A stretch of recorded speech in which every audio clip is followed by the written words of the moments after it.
画面中这个正在河中洗着什么东西的美女叫小梦。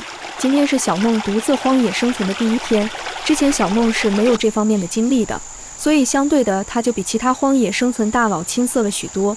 对于在荒野应该如何安排自己的生活是没有一点计划的。但是小梦在吃的上面还是很有一套的。刚才她在河中清洗的就是今天晚上的主角，一条石斑鱼。这是小梦离开家中准备进军荒野之前在商场中购买的。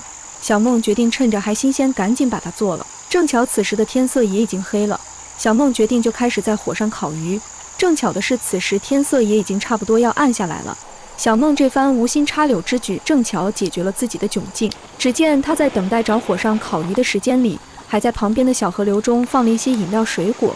炎炎夏日在野外的小梦没有条件使用冷气，只能借助河水给自己的饮料降温。回去以后，小梦发现自己火上的烤鱼已经烤熟了，于是她坐在一旁平整的大石块上吃了起来，品味着石斑鱼的鲜美肉质，看起来就非常的享受。那么你觉得小梦的荒野生活是不是非常的精彩呢？欢迎在评论区留言，喜欢的话别忘了点赞支持一下。